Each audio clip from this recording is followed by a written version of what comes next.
Hey, Jack. Hey, let's go. How many times you been shot total? Oh shit, I lose count. I think it's 5 or 6. I shot one in the face, one right here, that's 3. One right here, that's 4. And one right here in the foot, that's 5. We ain't jacked a little. We got it though. Get that. We got the money. Look at that. We got the money, man. Yeah, we got the money, man. Right price, you can get that back. Money. 40 Glocc's name used to make blood rappers tighten their circles. He wasn't just a Crip, he wasn't just G-Unit's wild card, he was the guy who'd pull up solo to a mansion party in Calabasas, phone recording in one hand, Glocc in the other, scanning the crowd for red flags, literally. I wasn't used to that rapper, cause I come from you diss me, you diss the hood, you feel me? You diss the hood, you diss me. That's what I come from. He made sure Lil Wayne's Young Money chain vanished into the shadows. We got it though. Get that. We got the money. Look at that. We got the money, man. Yeah, we got the money, man. Right price, you can get that back. Money.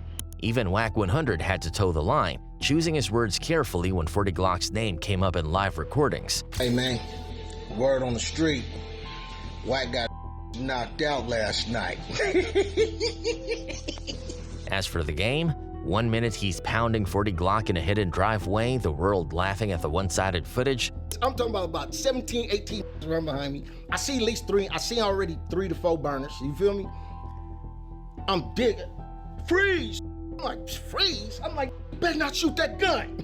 Next minute, the lawsuit drops, the full video leaks, and suddenly, game don't look so invincible. For a while, 40 Glocc was a Crip in the heart of red territory, with nothing to lose and a hard drive full of receipts. But here's where the smoke clears. Strip back the shock value, rewind the past headlines, and something starts to rot beneath the surface. 40 Glocc somehow managed to go from predator to punchline overnight. But how did it all begin? Let's talk about it. How 40 Glocc's reputation took shape. Long before he squared off with Compton Menace or got stomped out by the game, word around Colton and Southside neighborhoods was that 40 Glocc was different. He was rumored to be an OG. I always believe in being a solid, loyal.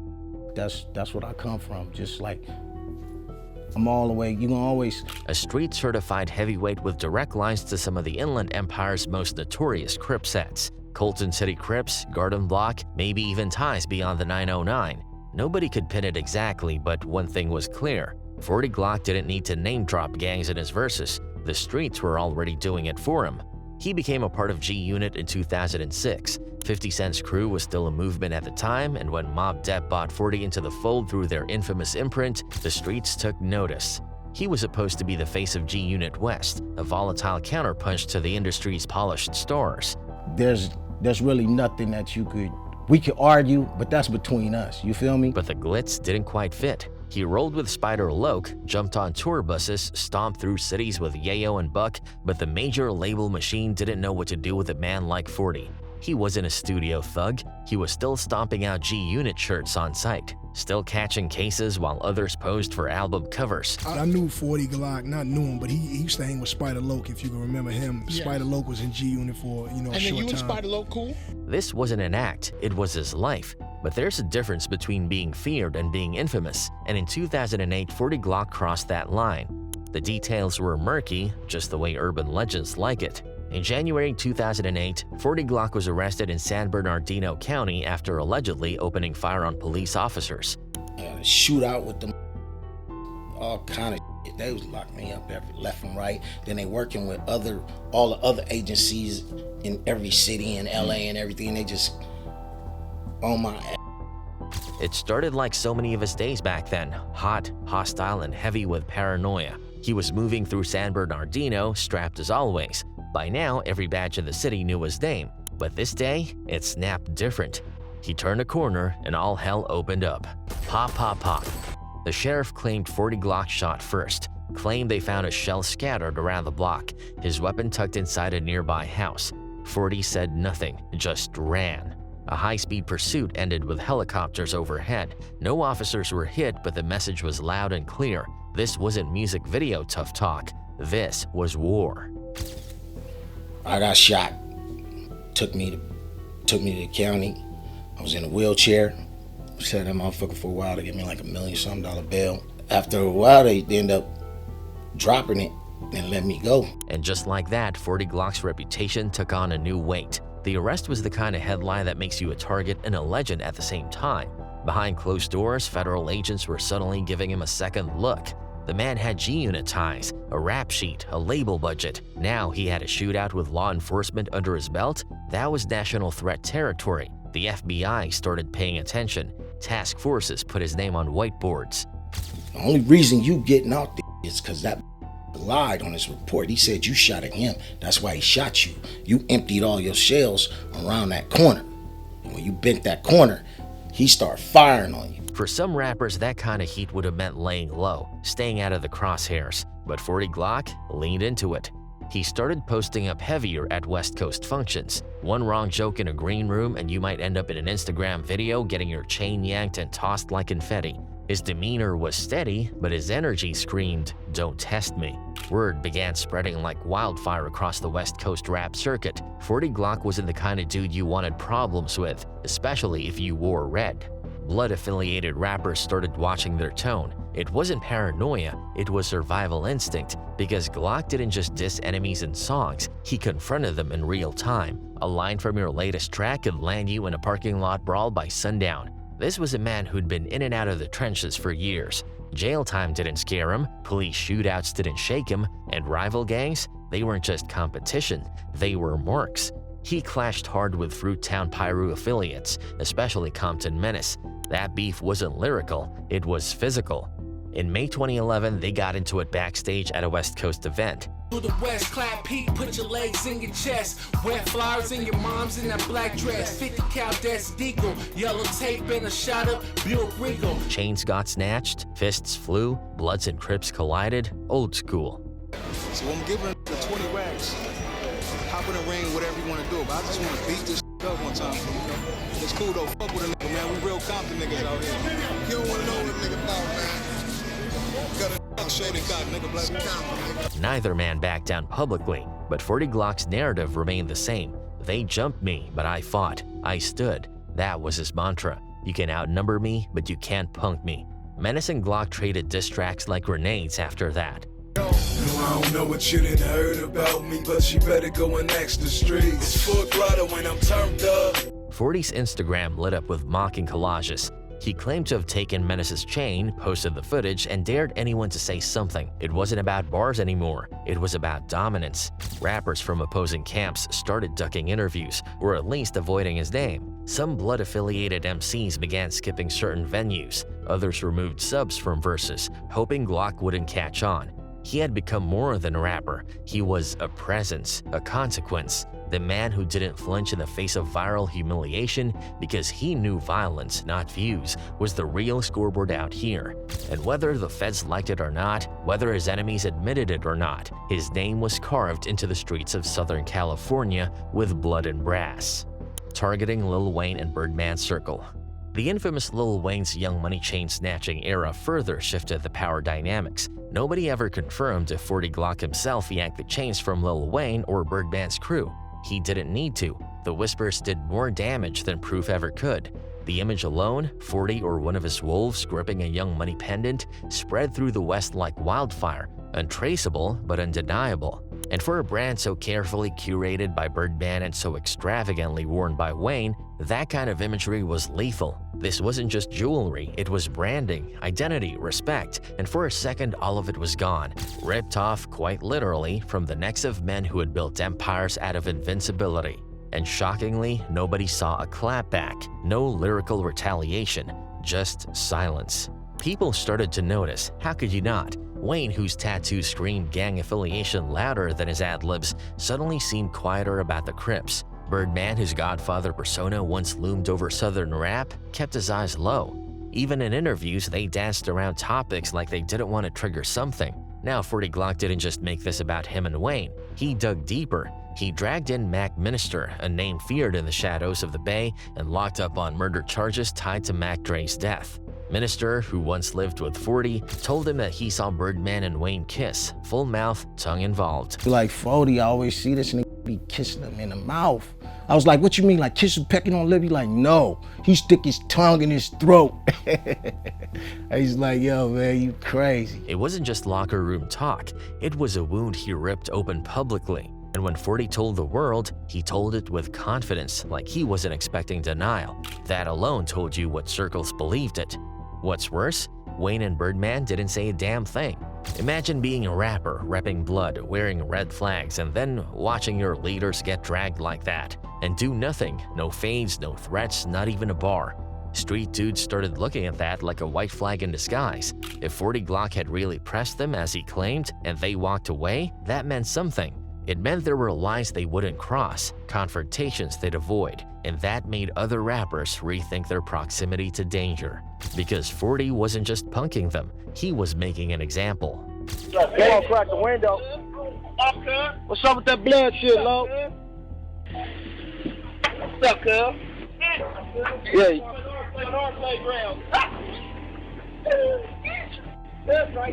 Lollipop in here.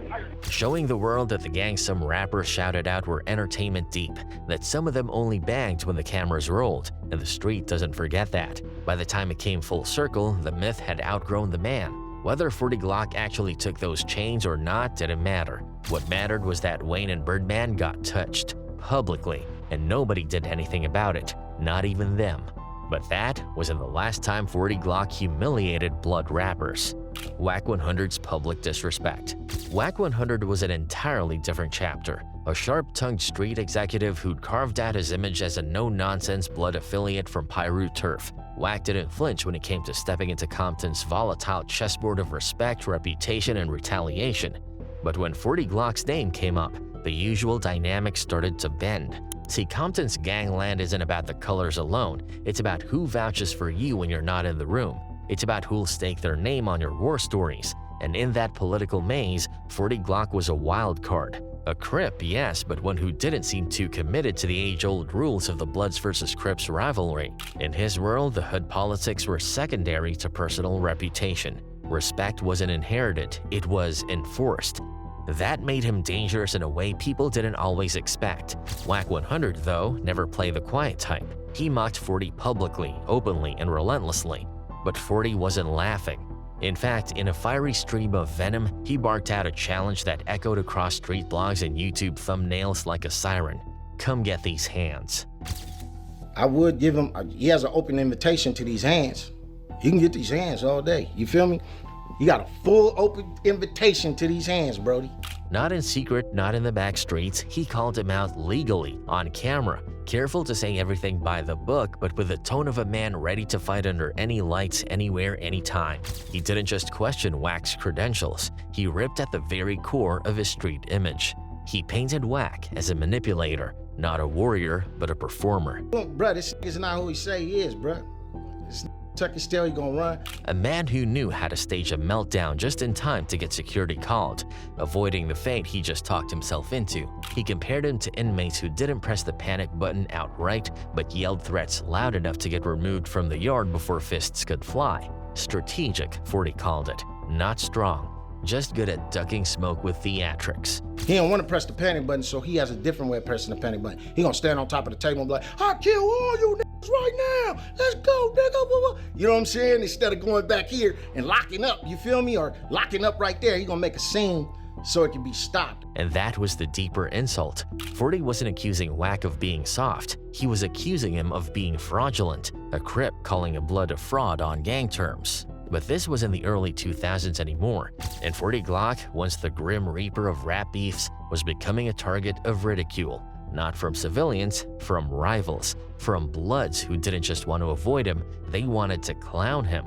But 40, ever defiant, wasn't folding. In that same rant, he talked about how his bullet tattoos inked memories of every time he took a hit. If you hear my name and that's what it is, and you hear me talking, you know I have a resume of that. This ain't got no resume or none of that, bruh. He reminded the world that he wasn't storytelling for YouTube views. He was speaking from stitched wounds. He wasn't glorifying the penitentiary. He was exposing the lie behind the pride. I'm not glorifying my war stories, bruh.